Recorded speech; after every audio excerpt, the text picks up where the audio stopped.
The first story made me inspired. The second story made me double inspired. And the third story just pissed me off.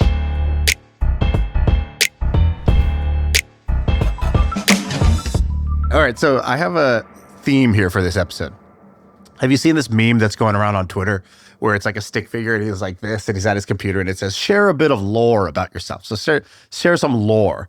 And the lore is sort of lore means, the epic backstory or the sort of untold backstory of something. And so I have 3 pretty insane lore stories that I want to tell you. I think you might know about this first person. It was new to me. And I'm going to call them, we haven't done this segment in a while, but they are the Billy of the Week. And the Billy of the Week is a person named Amadeo Giannini. Do you know who that is? No, I don't think so. All right, so Amadeo, you are the Billy of the Week. Here's the story. So this guy is born in San Jose. He's born to Italian immigrant parents. His father is murdered when he's 7 years old. So he's raised by his mom. His mom remarries. So his stepfather is in a business that you're kind of familiar with. Stepfather was a fruit stand wholesaler, which is, I think, kind of what your parents do. They're wholesale adjacent for fruit, something like that. Your dad's like a fruit broker. They are produce and fruit brokers, yes. So that's exactly what his family did. And at age 14, Amadeo drops out of school, decides to come work in the family business because he needs to help the family make money. And this guy's an incredibly sharp business operator. And so he joins the business. He ends up just really taking over the business and really revamping it to the point where by the time he's in his mid-20s, the business has done so well. They're selling fruit all throughout California now. And he's able to sell his share of the business for $100,000. That doesn't sound like much. This is the equivalent of a few $1 million, maybe $2 million back then. This is like in 1900. So he does that and he's thinking about what's next, and he decides, I want to give back to my community a little bit. He volunteers to be on a board of a bank. And when he's at the bank, he notices something he doesn't like. And he notices that the bank would basically lend money to the people who didn't need it and deny money to the people who needed it. And so he's like, the bank was all about underwriting, sort of the least risky loans it could do. So it was lending to very, very wealthy people with a lot of collateral. But the kind of small business person who needed it was not getting it. He then decides to create his own bank. He's like, you know what? I'm going to make my own bank that's going to serve the little man, the common man. And he calls it the Bank of Italy. So he opens up the Bank of Italy in San Francisco in the North Beach neighborhood. Which is a strange name. That's kind of a weird name. Yeah, Bank of Italy, right? Haven't heard of it, whatever. But that's his heritage. That's where he's from. So he starts doing this. And this is 1904. Now, in 1906, something happens in San Francisco, which is a devastating earthquake. Devastating earthquake happens. And one of the weird things about the earthquake was that the earthquake happens and a lot of people didn't have earthquake insurance, but they had fire insurance. So what people were doing was earthquake hits, they would then light their building on fire because they wanted to get a payout from the insurance companies that way. So San Francisco's ruined. And the narrative is basically like, that's the end of that city. But while most banks basically just shut their doors, literally seal their vaults, some are melted shut, Amadeo goes in as soon as the earthquake is happening, the fires are happening, and he basically takes all the money out of the vault. He doesn't want looters to come and take the money that his customers have stored there, and he puts it in a fruit wagon. He puts it under like a box of oranges, and he gets it out of there. And like 2 days later or a week later, basically when all the banks are shut and San Francisco's in ruin, he pops open his bank again by the wharf on a table with just basically a wooden plank. And he's got his box of cash, basically. And he says, we're back. We're open for business. If you need a loan, just come to me. Where did the original money come from, by the way? So he had sold his fruit stand business, and then he raised $500,000, the equivalent of about $5 million today, from kind of friends, family, people who he had met during his time as a businessman in the fruit business. And the business was, I will lend out money to qualified or certain people, and they will pay me 8% interest or something like that, depending on the situation. His motto, or what he wanted, was basically, all the other banks are serving the elite, the big businesses, the wealthy individuals. But what if you were like me? What if you were a fruit peddler? What if you're a dock worker? You're a seamstress? Forget it. And so he's basically like, if nobody else is going to bank these people, I will. And His job is to serve the everyday man and the everyday woman. Now, this all sounds like good marketing speak, but there's something kind of interesting about the way this guy has done this, which is that he, I'll tell you this in a second, but as this thing becomes more and more successful, he never pays himself more than $50,000 a year in salary. Now you might say, all right, well, he doesn't need salary. He's going to own the bank. He also doesn't own any equity in this bank. And so he just decides that this should be owned by whoever wants to be, anybody should be able to be a shareholder. I don't want the power concentrated in me, so I don't own any of this. So he creates the Bank of Italy and he starts lending out money, and he's lending it often on a handshake, no contract, and often with no underwriting, because these are people that didn't have a lot of assets to go with, but he believed in the people in his community. Okay, so this sounds very similar next? to his other Italian cousins, Tony Soprano. I think they would lend money on a handshake. So, but this guy, are you saying with an iron fist? Yeah, also to the everyday man who just needed a little something like right away. So you're saying, was he actually benevolent?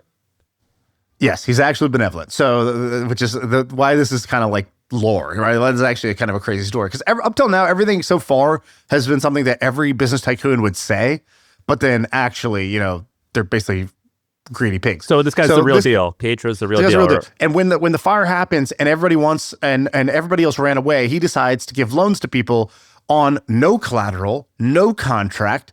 And the crazy thing about this is during that period, that 1 year when after the earthquakes and the fire happened, and he's the only guy lending money out, and he's doing it with no underwriting, no nothing, no contracts even.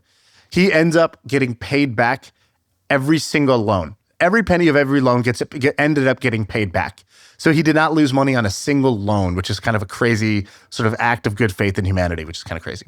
So wow, he does that 2 days after the earthquake, not a single loan defaults. And he then starts to get innovative. Again, remember, he's a good operator. And so he realizes, look, at that time, the bank business was a local business. You would open up a bank, you would serve the people that are in your geographic radius, and that was sort of it. He realizes that, because of the way he did his fruit business in California, he was selling fruit all up and down the coast of California. And he's like, it sucks to have different banks in every place because I can't expand. So he becomes the first guy to do the bank branch model. So he's like, we're going to have local branches in every place. I'm going to figure out how to sync the ledger in the back end, right? I'm going to figure out how to make sure all the balances are kept up to date. I'm going to make sure that we sort of have a local model, but a central headquarters that's able to do this expansion. And he expands all throughout California.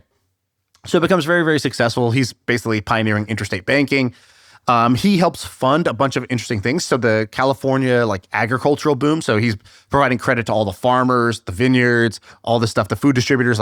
Those are the people he knew. He meets this entrepreneur. Again, he's trying to bank the people who are not qualified. So he meets this entrepreneur who's got this crazy idea to create a film, even though this guy's never created films, create a film that's completely animated. Just drawings. He's going to turn drawings into a movie. And so he says, this fellow Walt Disney, I believe in you. And even though he'd been rejected by everybody else, he funds and finances personally, actually, and this is not even out of the bank, Walt Disney's Snow White, the first, Disney film. No shit. It was the first full-length animated film. Nobody else would do it. There's these crazy guys in San Francisco that say, we want to build this bridge, a big, giant bridge. And he says, you know what? Even though all the other banks have deemed this too risky, he funds the Golden Gate Bridge. And over time, he ends up merging with another bank called the Bank of America and rebrands the Bank of Italy to Bank of America and creates Bank of America, which becomes the biggest bank on earth.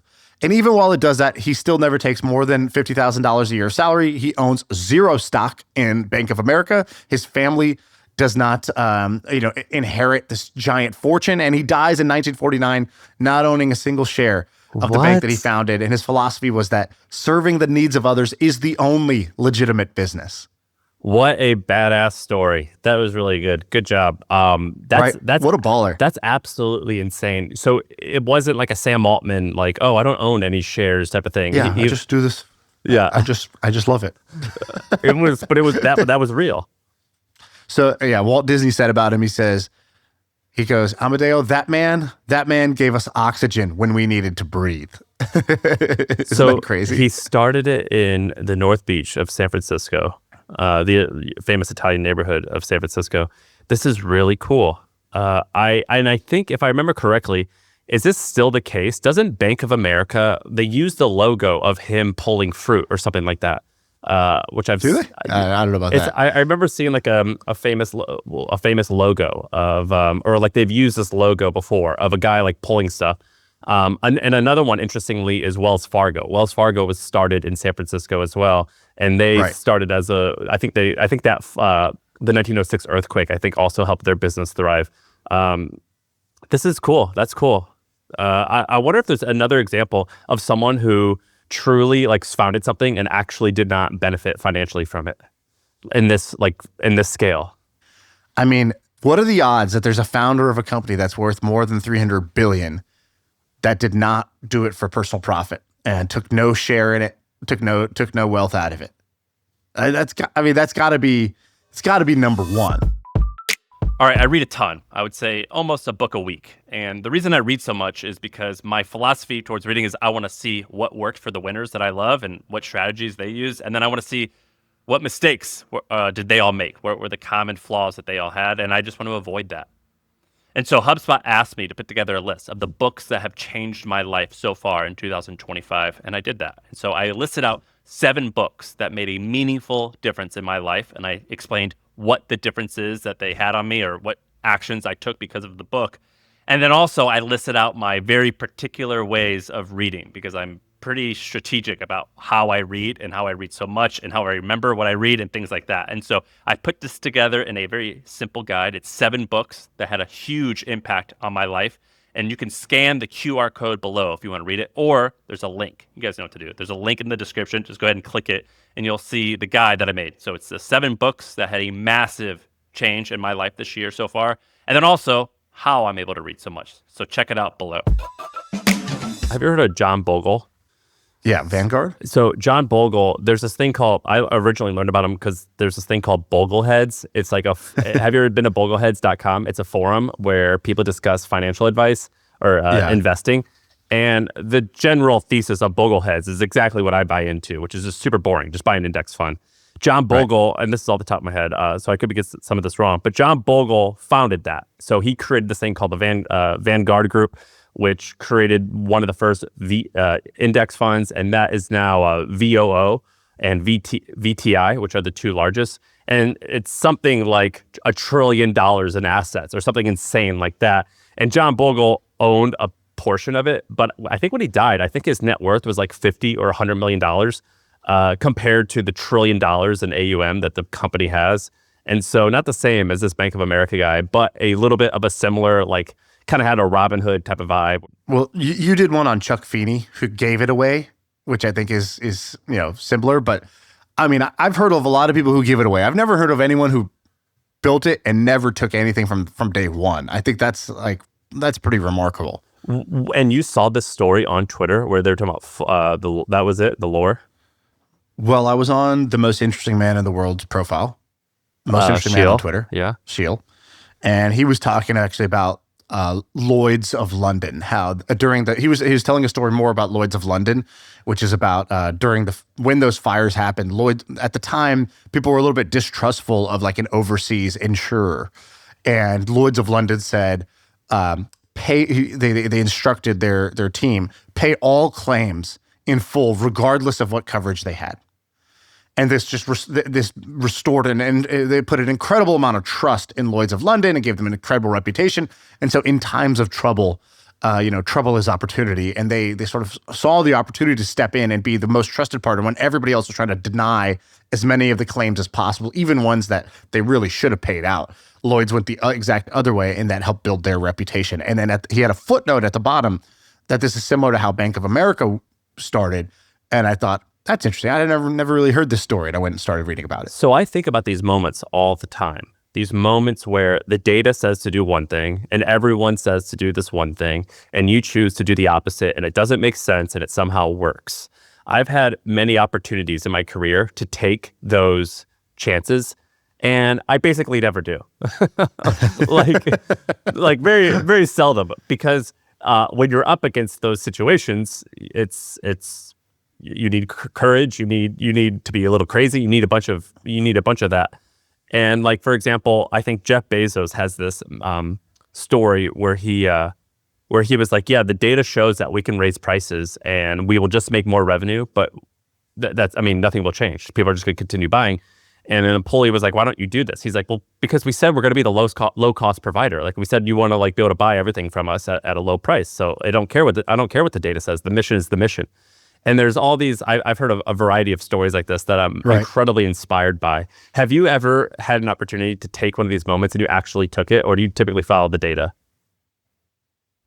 So I have two mini stories, and I can't go into too much detail because I've never really announced these companies, but my e-commerce company, when the tariffs hit and Trump started raising tariffs on all the countries, and one country goes to 30% and China goes to 150%, and which is pretty crazy. Like imagine you're selling something that typically, let's just round numbers. So let's just pretend something called this ball. Let's pretend this ball cost, $1 to make, and you sell it for $3. Okay, but then all of a sudden you make these in China.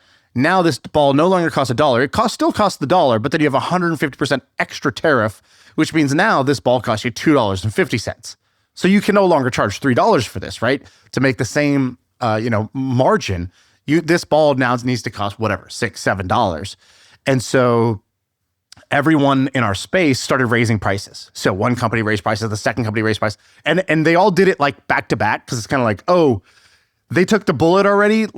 Now's the time, like a Friday news dump. Like, let's all raise our prices.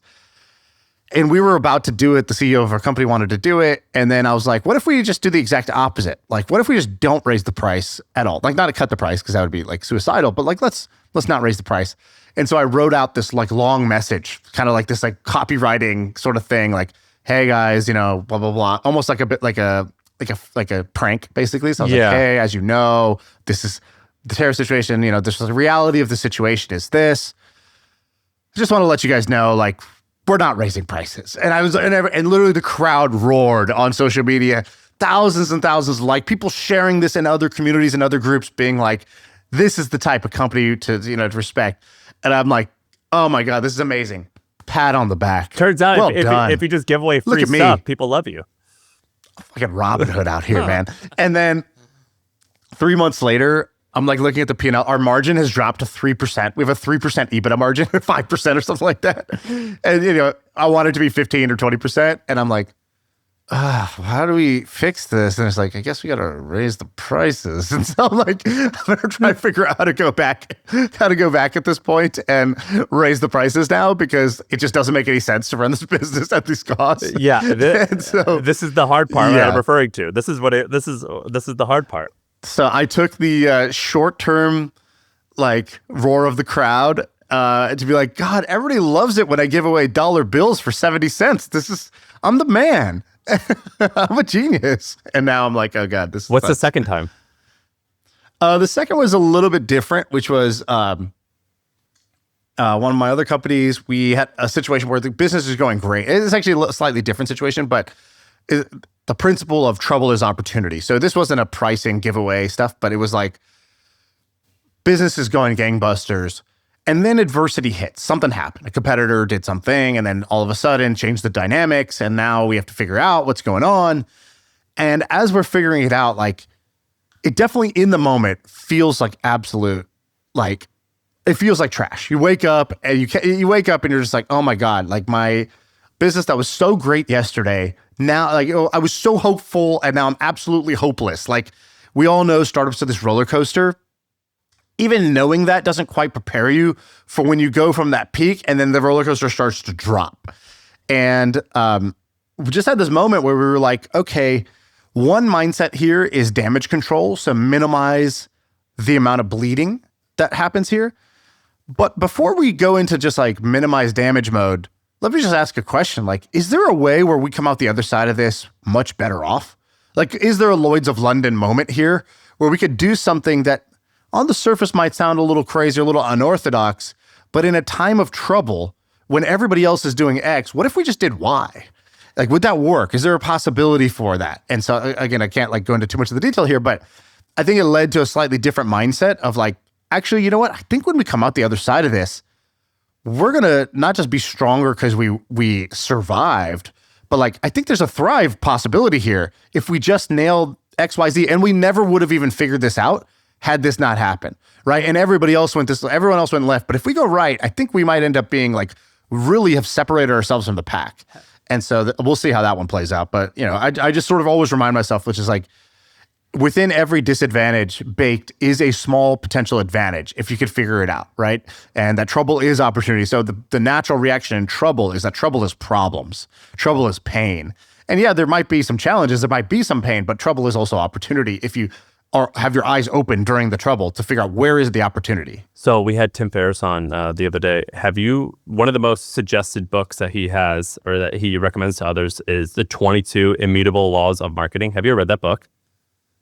I've never actually read it, no. I started reading it this weekend because I want to learn, and he was just on and whatever. And it's only 110 pages. It's very short and it's very easy. And it's written by these two guys that are marketing consultants, whatever, and they have a lot of wonderful clients, so you kind of trust them. But they give you 22 laws not to break. And one of the laws refers to basically the idea of when everyone is going one way, it's significantly better and easier for you to not try to be better than them, but to be different. And one framework is to be the opposite. And you call out that opposite. And when you call it the opposite, the thing you can't insult the other thing. You just have to like objectively say what it is. So for example, they talk about two different mouthwashes. One was Listerine, I forget the other one, but the other one was the second place player. And they were like, well, instead of going after Listerine and like mocking it, we're just going to say Listerine makes you smell like you just left the doctor because it's like of clinical use and whatever. Right. We are the opposite. This is the one that actually tastes good. And so they're not exactly saying one's better or one's worse. They're just saying this is what this is. And then we are the exact opposite. And it gives you all of these laws to follow. It's an amazing book, but I'm rereading it. And what I'm learning is that what you're describing is a marketing problem and how most problems in business are marketing issues. And I didn't really think about that until recently, until I started reading this, and how perception's reality. And so like the truth there is no objective truth as to what products are necessarily better or worse. It's about what we think is better.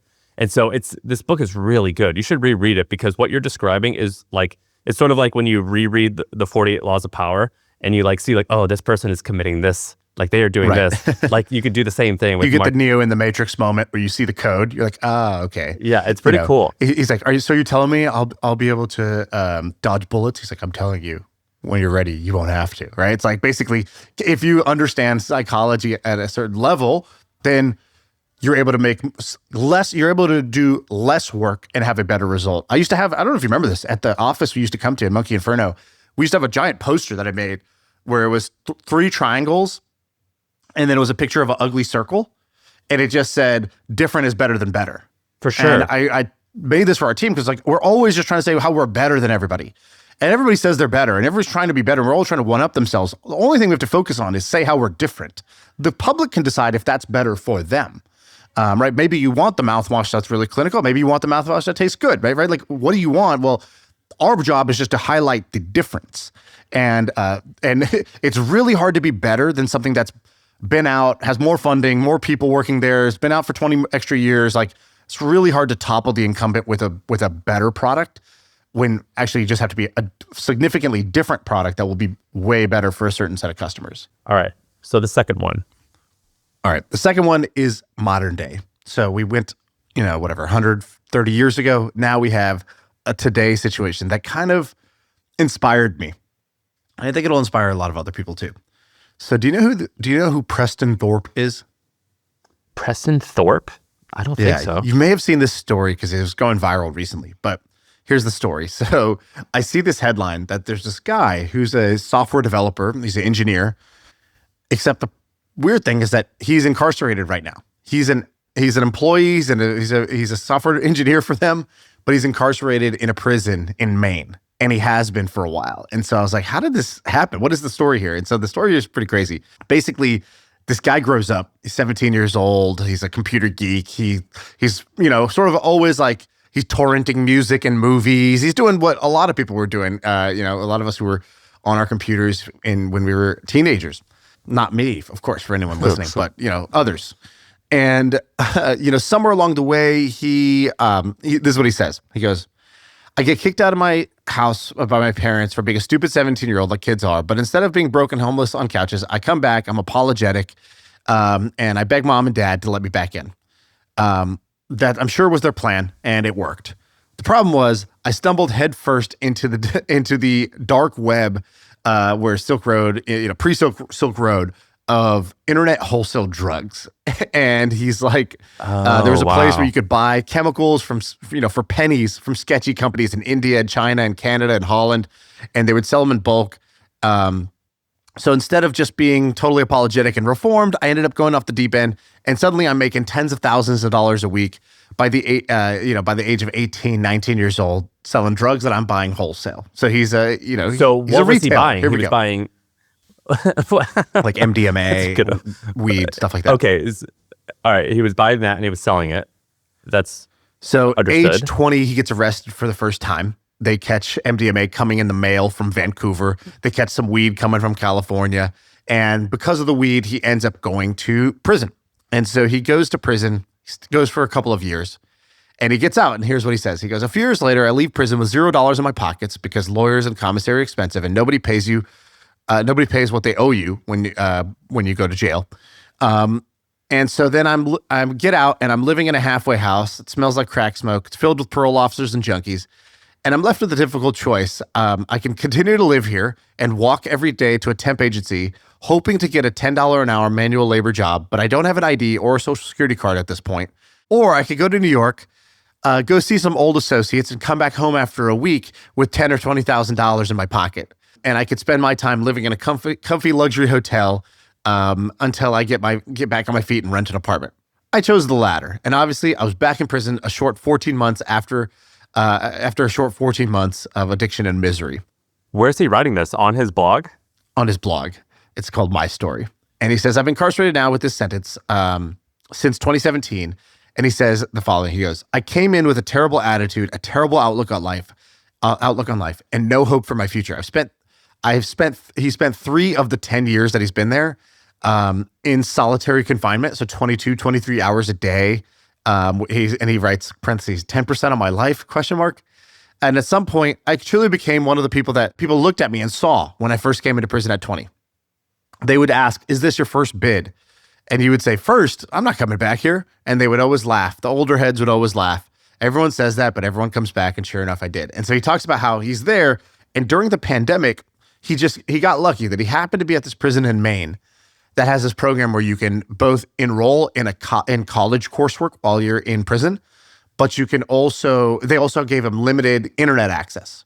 So some prisons have this college kind of coursework that you could do to try to learn and better yourself, but very few have the internet access. So he gets on, he immediately blows past he gets hooked on programming, and he blows past the college coursework, starts becoming self-taught, and just sort of gets absolutely obsessed. 14, 15 hours a day he spends learning how to code, learning about ultimately like databases. He becomes a huge open source contributor to projects.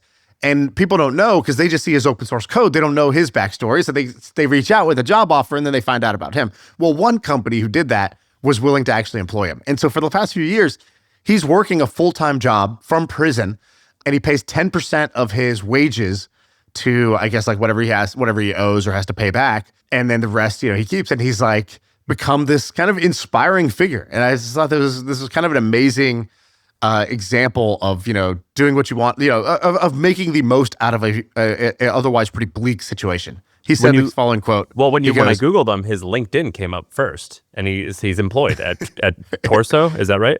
Torso, yeah. Wow. Okay. And so what did he say? See, he had this one quote that I really liked. So he goes, there was one day after spending a few years where I had an epiphany. I started questioning everything about my life. I no longer knew why I had accepted the former identity and situation. None of it made sense to me anymore. And I decided I was no longer okay being where I was or who I had become. This is fantastic. This is a great find. It says on his LinkedIn he gets out this year. I know. I'm excited for him. I'm rooting for him. This is the new serial for me. So I thought this was pretty inspiring. I do have one more. And this one is a different lore story. I hope this, by the way, if you're connected to this guy, he works is it Terso? I don't know what that company is. Is that a big reputable company? I had never heard of them before this. So, they've gotten a lot of pub from this, but they're basically trying to rewrite SQLite is what I've picked up. If you're somehow can get connected with this guy, I'm not sure if he's allowed to watch YouTube or whatever. I would love to see him comment. Bro, let me tell you something. Not only is he allowed, he restricts himself to 1 hour a day of YouTube entertainment, and the rest he spends coding. He's got more self-control than you or me. They're just like us. Yeah. Yeah, he did a podcast recently. So I saw him on a podcast from prison, and I really want to get him on here. So if anybody can make that happen or knows him or can get us connected, please do. Well, Preston, if you see this, comment in the YouTube comment section. It'll be fun. And we'll actually pin it, and we'll see if we can get you on. All right. So I gave you one, the Bank of America guy, the generous titan, the guy who builds the biggest bank in the history of planet Earth, takes no equity and essentially no salary in the process, and doesn't, one of these sort of bank moguls who says all the right things, but then actually did all the right things. Yeah, he's about it. Kind of amazing. He's about that life. All right. So then we have Preston, inspiring guy, rising up from his circumstances and doesn't let the past dictate the present.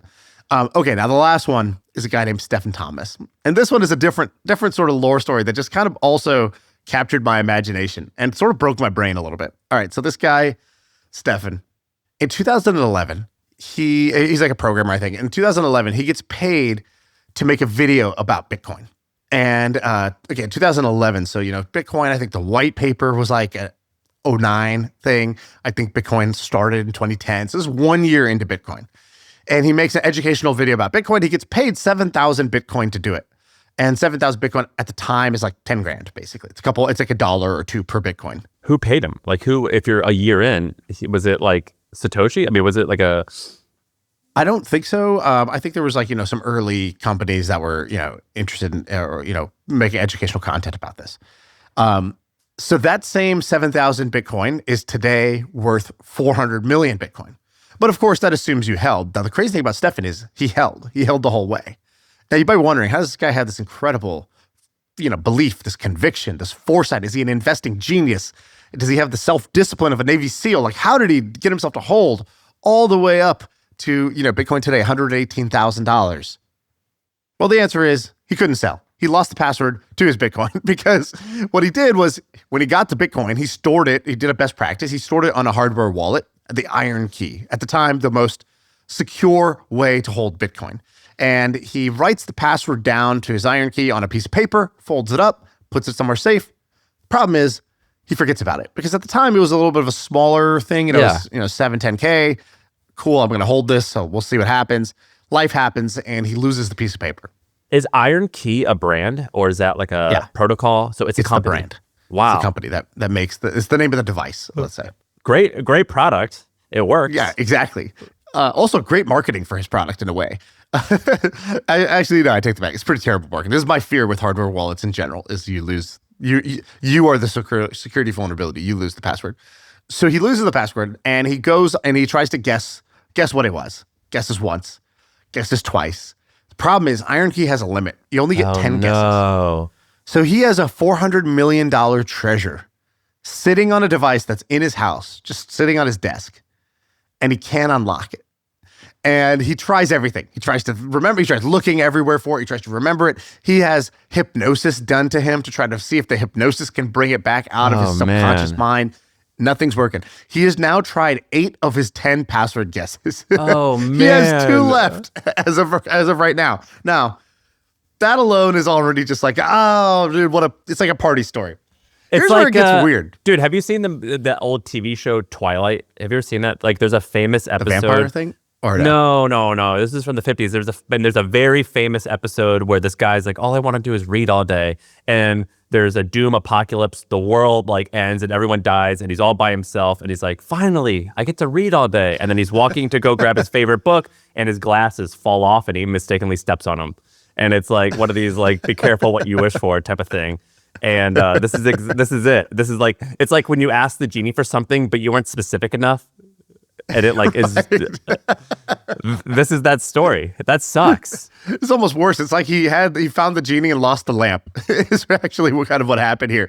And so he's got this genie, he's got this lamp, he's got this $400 million treasure sitting on his desk, which would be one of the biggest found treasures sunken, think about sunken treasures all around the world, or discoveries of, diamonds or gold or things like that. This guy's just got one in his house. It's crazy. So now he's got 2 guesses left. And this was as of 2021. And there's this team of basically like cryptographers / treasure hunters who heard about this story and were like, we're going to try to break the iron key. So they start working on all these methods. Now, what they're going to do, they weren't able to figure out how to actually like just pick the lock to open it without knowing the password. But they took a different approach. They're like, can we get rid of this 10 password limit? Right? If we can get rid of the 10 guess limit, we can guess an infinite number of times. So what they do is they figure out how to use a laser to cut open the USB without triggering the anti-tampering devices. Then they use nitric acid that they put on the thing to like get rid of another defense.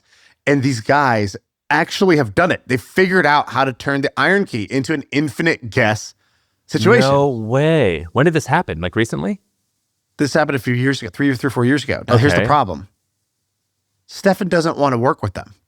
Why? He goes, I made a handshake deal with 2 other groups to try to crack this, and I want to honor that. And they're like, what? And so the quote from these guys is, we've cracked the iron key. We just haven't cracked Stefan yet. Oh my They God. have the solution, and he won't use it because he made a handshake agreement with 2 other groups, promising them a portion of the proceeds. But there's enough they're to able go crack around. Wait, so it's 7,000? It's 7,000? Oh, well, Yeah. so that's $700 million. Yeah, now it is. Yeah. So there should be enough to go around, right? Where you could have like 3 parties to work on this. There should be more than enough. In fact, there's also other things that he could do. He could just sell it today for a guaranteed payout to any of these groups, right? Like you could be like, I'll take 50 million today, and you guys go ahead. If you crack it, I think it's 800 million total or whatever. 800 million is minus 50. You can keep 750 if you can crack it. But if you don't, the risk is on you. So he has like all these options. And it's so bizarre to me that he is not taking any of the fantastic options that are in front of him. Isn't this just weird? This is weird. Is he wealthy? Complete nonsense. What's his, like I'm looking him up. It looks like he... It made me mad, to be honest with you. The first story made me inspired. The second story made me double inspired. And the third story just pissed me off. Is Stefan rich or anything like that? Like, is he a big deal? I don't know if I think he's done well. He has done other stuff in the realm of crypto. So he started this company called Coil that was like trying to do something interesting in crypto. It failed. He now is the creator of Interledger, which is like a kind of like an open payments protocol he's trying to make. Yeah, it's kind of weird. I mean, he's not $800 million rich. Like, I think this would be the greatest thing he's ever done. Do you have any friends that have like for example, my roommate James was like a hacker early on, and he was hardcore in the space, and he was doing the typical stuff. Like he was buying things like as soon as Bitcoin was accepted in this weird experimental way, he was like, hell yeah, let's do it. And he spent 1,000 Bitcoin on whatever. Do you have any friends who have done crazy things like that? I have a friend that lost 200 Bitcoin. I know personally, which today, every year it just sort of updates how bad that loss is. So now it's a $23 million loss. He was kind of kicking himself when that was like a, $200,000 loss or whatever at the time. But he's like, yeah, dude, I mined. He's like, I mined 200 Bitcoin. It's on a hard drive somewhere. I think I threw out the hard drive. I think I threw out the laptop. Like it's gone. And that's insane. There's another guy that's got this story where his USB or his hard drive, his Bitcoin hard drive was in a landfill. I heard and that. He was trying to search for it. They wouldn't let him. He's like, I will buy the whole landfill. And he tried to purchase the landfill, and they turned him down. And this guy's just like trying to get access to this landfill to go search for his hardware. So that's it. That's what I got for you. 3 stories. That's just my gift to you this week, Sam. All right. That's awesome. That's great. That's it. That's the pod.